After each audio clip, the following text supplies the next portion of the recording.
हम ये मानते हैं कि परागण भी संपन्न हो गया और ये आ गया किसी स्त्रीकेसर के वर्तिकाग्र पर, किसी स्त्रीकेसर के वर्तिकाग्र पर आ गया, तो वहां पे निषेचन की प्रक्रिया कैसे होती है वो देखते हैं। अब हम लोग चलते हैं बेटा डायरेक्ट कहां पे, निषेचन।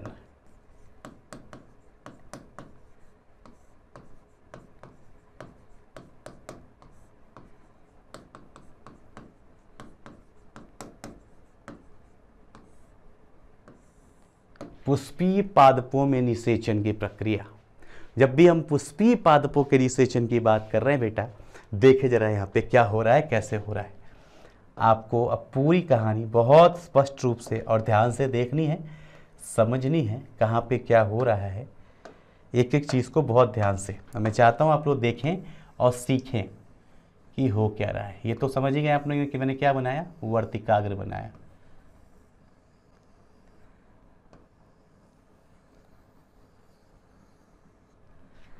ये हो गया हमारा अंडाशय। अंडाशय के अंदर ध्यान से देखना भैया, ध्यान से देखना, सबका ध्यान यहाँ चाहिए। बड़ी ज़रूरी कुछ बातें होने वाली हैं, इसलिए सबका फोकस यहाँ होना चाहिए। अंडाशय एक बड़ा बनाओ ना यार।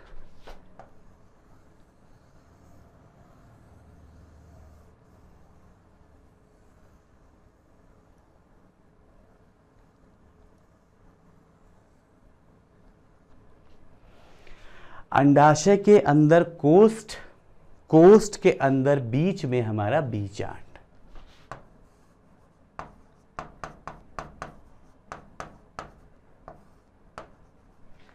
कोष्ठ के अंदर बीच में हमारा क्या है, बीजांड है। ये बीजांड अंडाशय की दीवार से जुड़ा होता है। ये याद रखना, आगे बहुत काम आएगा। ये बीजांड अंडाशय की दीवार से जुड़ा होता है। दोनों के बीच में एक पतली सी नलिका होती है जिसे हम बोलते हैं बेटा बीजांड वृंत। नाम बिल्कुल याद रखने पड़ेंगे आपको ये सारे टर्म्स। बीजांड वृंत क्या बोलते हैं, बीजांड वृंत। अब ये बीजांड वृंत अंडाशय की दीवार से जहाँ से जुड़ा है इसे बोलते हैं हम अपरा या प्लेसेंटा। क्या बोलते हैं, अपरा या प्लेसेंटा। बीजांड के ऊपर जहाँ पे जुड़ा है इसे बोलते हैं हम नाभिक या हाइलम। इसे क्या बोलते हैं, नाभिक या हाइलम। ये सब नाम याद रखने पड़ेंगे आपको। वैसे भी मैंने बता के दिखा दिया था, बस ये नाम नहीं बता दिया, वो भी बता रहे हैं क्योंकि आगे जरूरत पड़ेगी। क्लियर बच्चे। इसके अंदर हमने बनाया भ्रूणपोष, याद आ रहा है। इसके अंदर हमने क्या बनाया, भ्रूणपोष बना लिया है और उसी के अंदर हमारी अंड कोशिका है। यस और नो, अरे हाँ ना बोल यार। चल देख, 3 कोशिका निभाग क्षेत्र पे,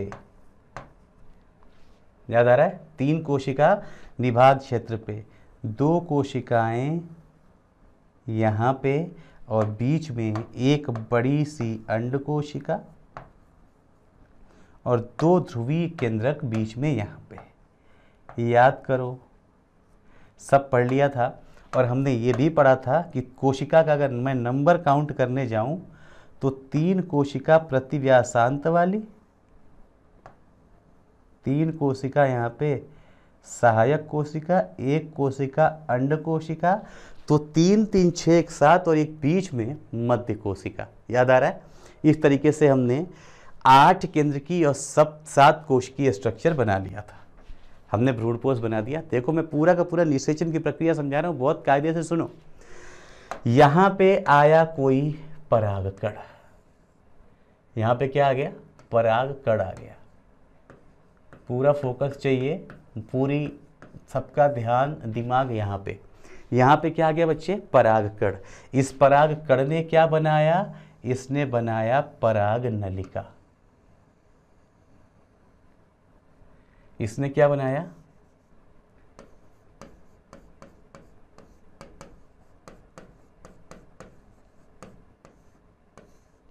इससे बनाया पराग नलिका। किसने, पराग कण की कौन सी कोशिका ने, कायिक कोशिका से पराग नलिका बना और जननिक कोशिका इसके अंदर आ गई। हाँ, हमने सीखा था जननिक कोशिका कहीं पे डिवाइड हो रही थी तब बन रहे थे नर युग्मक, और कहीं पे पहले से ही त्रिकोशिकी परागकण के अंदर पहले से ही जननिक कोशिका दो थी तो वो नर युग्मक की तरह काम करी। तो ओवरऑल मैं ये बोल दूं कि यहाँ पे जो संरचना नीचे आ रही है इसके अंदर ये रहे हमारे 2 नर युग्मक। ये क्या है बच्चे? नर युग्मक। जैसे जैसे इस परागकण का विकास होगा, जैसे जैसे इस परागकण का विकास होगा, थोड़ा सा और ध्यान यहाँ देना, इसके इस छोर पे यहाँ पे उंगली नुमा फिलिफॉर्म ऑपरेटर्स पाए जाते हैं। तंतु में समुच्चय याद आ रहा है?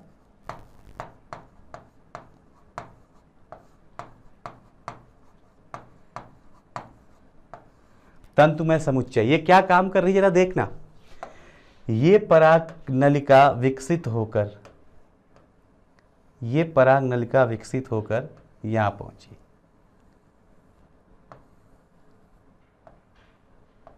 जैसे ही ये पराग नलिका इस बीजांड द्वार पे आएगी, बीजांड द्वार पे आने के बाद ये तंतुमय समुच्चय उसको आकर्षित करता है।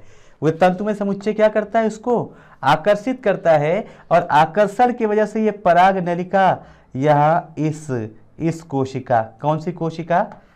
सहायक कोशिका,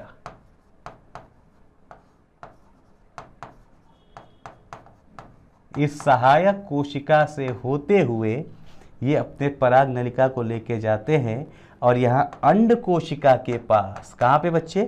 अंड कोशिका के पास यहाँ पे एक नर युग्मक फ्री, एक नर युग्मक अंड कोशिका के पास फ्री हो गया है। दूसरा नर युग्मक और आगे बढ़ता है और वो जाता है मध्य कोशिका के पास यहाँ पे।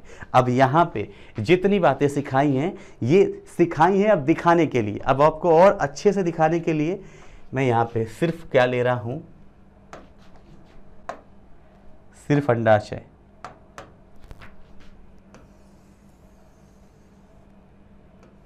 ये क्या है? सिर्फ अंडाशय वाला हिस्सा, ऊपर वाला छोड़ दो। अब इस अंडाशय के अंदर हमने भ्रूणपोष बना ही लिया था।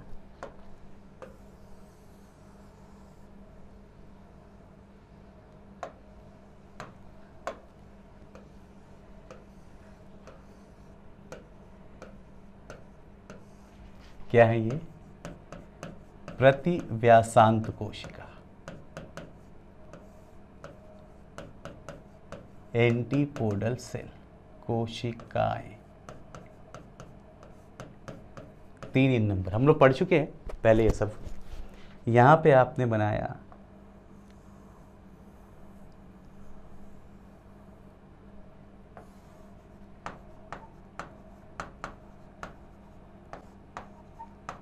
सहायक कोशिका। बहुत ध्यान से समझने की जरूरत है बच्चों, बड़ी मज़ेदार सी बातें हैं यहाँ पे, और इसी के लिए पूरा चैप्टर हम इतनी मेहनत से पढ़ रहे थे, इसी दिन के लिए, इसी अवसर के लिए ये पढ़ रखा है। और हमने पढ़ रखा है यहाँ पे अंड कोशिका।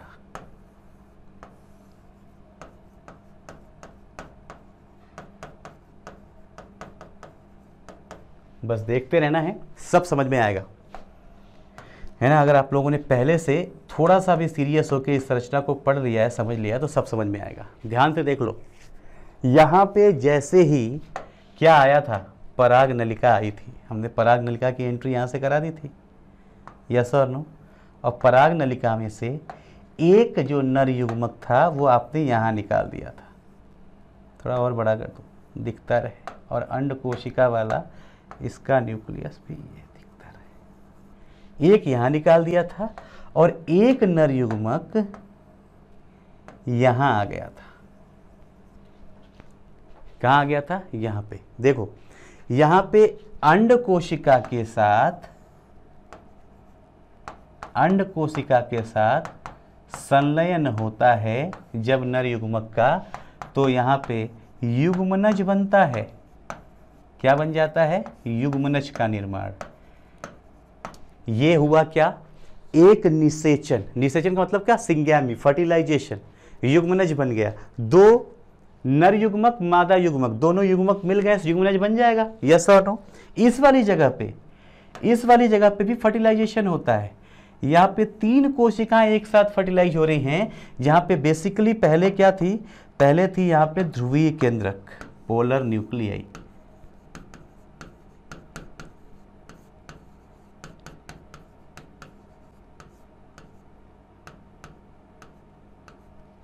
ध्रुवीय केंद्रक जो किस में परिवर्तित हो गया है, ध्रुवीय केंद्रक परिवर्तित हो जाता है प्राथमिक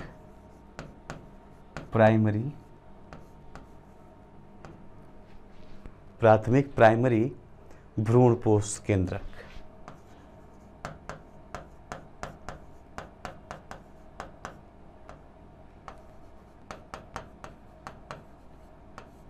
ये किस में परिवर्तित हो गया, ध्रुवीय केंद्रक किस में परिवर्तित हो गया, प्राथमिक भ्रूणपोष केंद्रक में परिवर्तित हो गया। बहुत इंपॉर्टेंट है, यही ध्रुवीय केंद्रक क्या बना रहा है, प्राथमिक भ्रूणपोष केंद्रक। यहां पे भी क्या हो रहा है, यहां पे भी क्या हो रहा है, संलयन हो रहा है। ध्यान दें, यहां पे भी संलयन हो रहा है। यानी यार पुष्पी पादपों के अंदर निषेचन की प्रक्रिया 2 जगह दिखाई दे रही है। पुष्पी पादपों के अंदर अगर मैं निषेचन की प्रक्रिया को बहुत ध्यान से देखता हूं तो मुझे निषेचन की प्रक्रिया 2 जगहों पे दिखाई दे रही है। यहां पे पूरा बॉक्स बना दिया है, लिख रहा हूं अलग से। क्या है कि पुष्पी पादपों में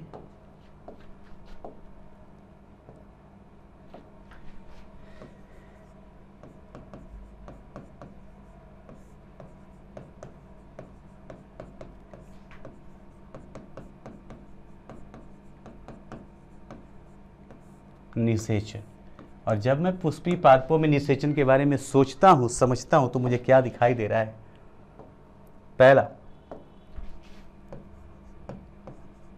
अंडकोशिका,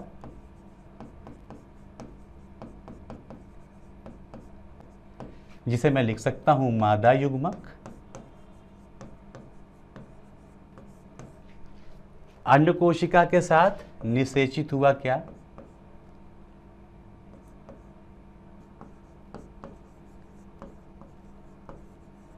नर युग्मक। अंड कोशिका मादा युग्मक के साथ क्या निषेचित हुआ, नर युग्मक। और इन दोनों युग्मकों के निर्माण से क्या बन गया, युग्मनज बन जाता है। क्या बन जाता है बेटा, युग्मनज। मादा युग्मक, युग्मक हमेशा कैसे होते हैं, अगुणित। युग्मनज कैसा होगा, 2n होगा, द्विगुणित होगा। समझ लीजिए, समझ लीजिए पूरी कहानी। यहाँ पे एक निषेचन की प्रक्रिया हुई जिससे क्या बना, युग्मनज बना। यहाँ पे दूसरा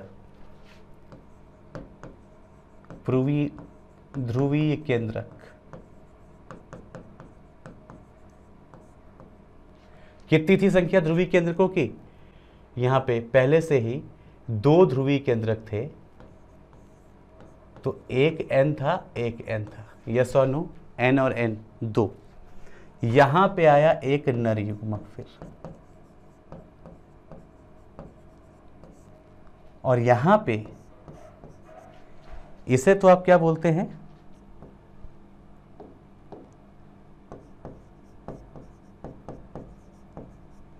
निषेचन। यहां पे कहानी क्या हो रही है, इसे बोलते हैं त्रिसंलयन, ट्रिपल फ्यूजन।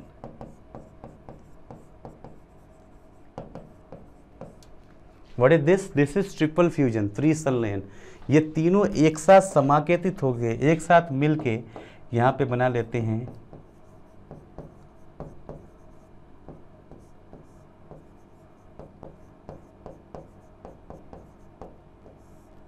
प्राथमिक भ्रूणपोष केंद्रक, PEN, प्राइमरी एंडोस्पर्मिक न्यूक्लियस, जो कैसा होगा, जो होगा बेटा त्रिगुणित, 3n। जो कैसा होगा, त्रिगुणित होगा, 3n होगा। यस और नो,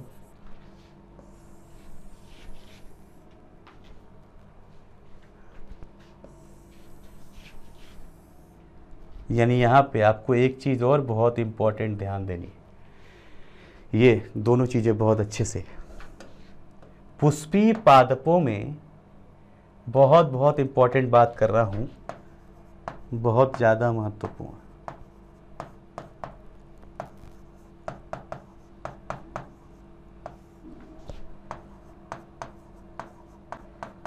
पुष्पी पादपों में दोनों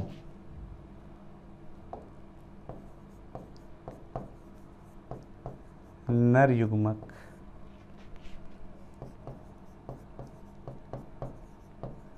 निषेचन दर्शाते हैं।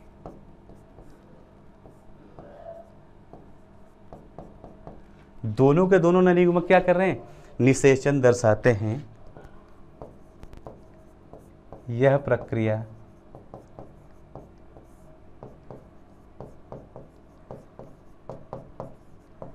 द्विनिषेचन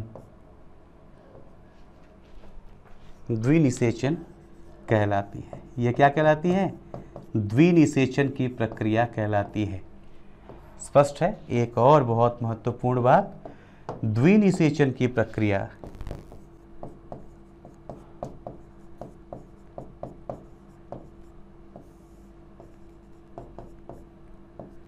द्विनिषेचन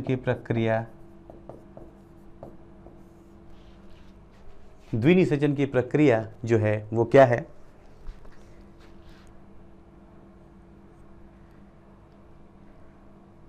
पुष्पी पादपों की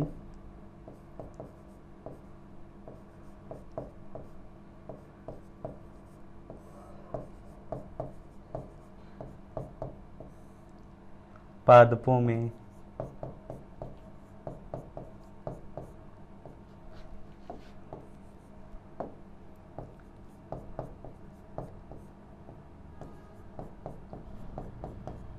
होने वाली अभिलाक्षणिक अभिक्रिया है।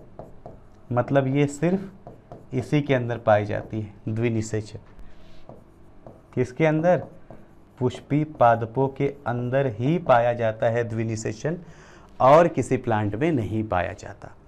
ये पूरा आप प्लांट किंगडम पढ़ेंगे, उस पूरे प्लांट किंगडम में जो द्विनिषेचन की प्रक्रिया है, ये द्विनिषेचन की प्रक्रिया किसके ये लक्षण किसके हैं? ये सिर्फ और सिर्फ पुष्पी पादपों के लक्षण हैं। तो बच्चों, हमने पढ़ लिया कि पुष्पी पादपों में द्विनिषेचन हो रहा है, 2 बार हो रहा है।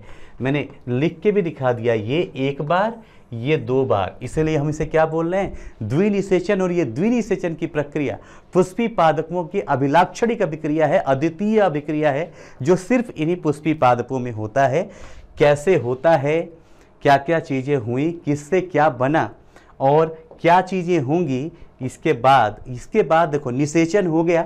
हमने क्या पढ़ा था? 3 भाग में पढ़ना शुरू किया था। हमने पहले भाग को बोला था कि यहाँ पे हम युग्मक जनन पढ़ेंगे, युग्मक बने कैसे और युग्मक का स्थानांतरण कैसे हुआ। ये पूरी प्रक्रिया जो है वो परागण तक की हो गई। क्लियर है बच्चे?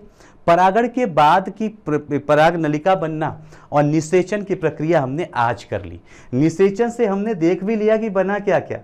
हमने देख लिया कि एक जगह पे प्राथमिक भ्रूणपोष केंद्रक बन रहा है, एक जगह पे युग्मनज बन रहा है। अब इनसे आगे की प्रक्रिया कौन सी होगी, क्या होगी, उसे हम लोग बोलते हैं पश्च निषेचन अभिक्रिया। क्या बोलते हैं उसे? पश्च निषेचन अभिक्रिया, पोस्ट फर्टिलाइजेशन इवेंट्स। पश्च निषेचन अभिक्रियाओं में क्या क्या चीजें होती हैं, वहां पे पोस्ट फर्टिलाइजेशन में क्या चीजें होंगी, कैसे यहां से जो आगे का विकास होगा वो कैसे होगा, उसका मैं एक छोटा सा इंट्रो मतलब ब्रीफ दे देता हूं। आपको बताना यहाँ पे ज़्यादा ज़रूरी है। हाँ, इसका विस्तृत रूप पढ़ेंगे अगले लेक्चर में कि कहाँ पे कैसे क्या हुआ। क्लियर है बच्चे? देखें, एक थोड़ा सा इसका एक जो डेमो वाला पार्ट है, अब आप समझ जाएंगे कि हम इसे क्यों आवृत्त बीजी बोलते हैं, क्या कहानी है, सब समझ में आ गया होगा। अब तक आपको नहीं आया तो अब बिल्कुल क्लियर स्पष्ट रूप से आ जाएगा।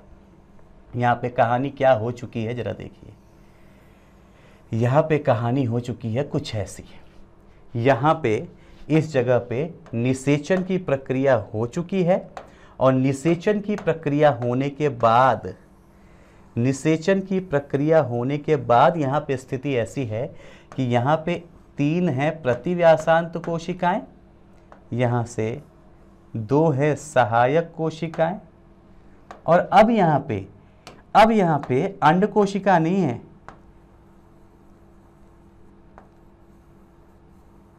अब यहां पे अंड कोशिका नहीं बेटा, अब यहां पे है युग्मनज, जाइगोट है। समझिए क्या परिवर्तन हो रहा है।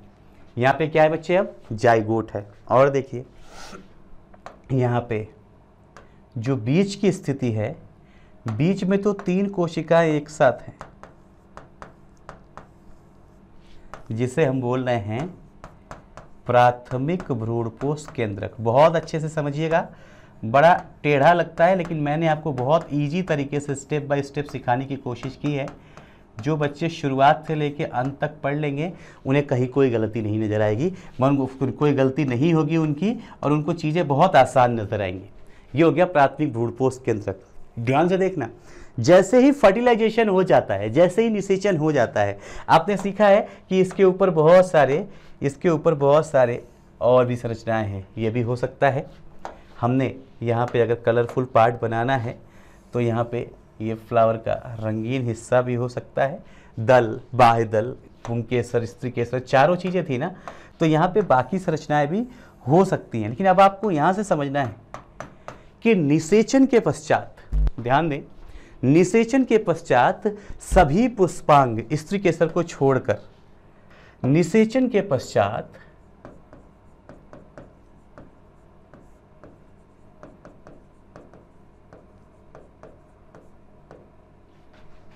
स्त्री केसर को छोड़कर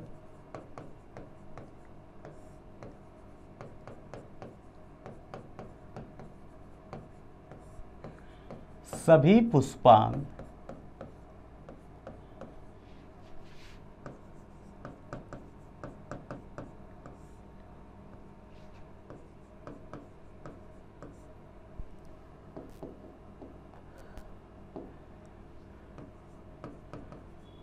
पुष्प पर सूख जाते हैं।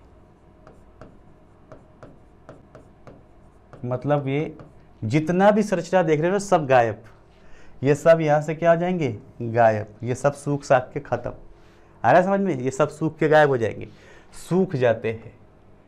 सिर्फ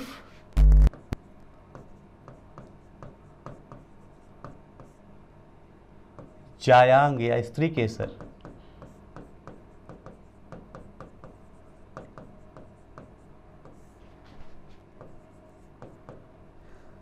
पुष्पासन पर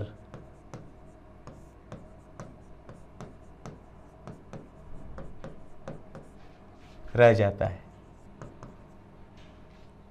क्या रह जाता है, जायांग रह जाता है पुष्पासन पर, जिसमें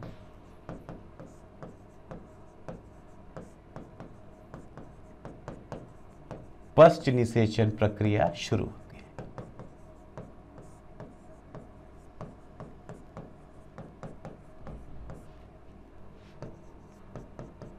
जिसमें क्या होती है बच्चे, पश्च निषेचन प्रक्रियाएं शुरू होती है। और पश्च निषेचन प्रक्रिया में क्या होगा, मैंने बोला था ऊपर ऊपर देख लेते हैं। ये सब सूख गया, ये जो दिख रहा है ना, ये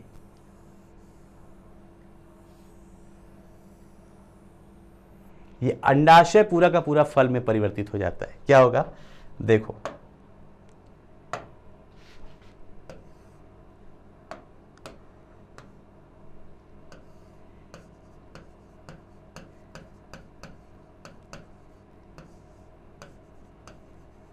अंडाशय किसमें परिवर्तित हो गया, फल में। ये पूरा का पूरा फ्रूट बना लेगा। और अंडाशय के अंदर जो बीजांड है,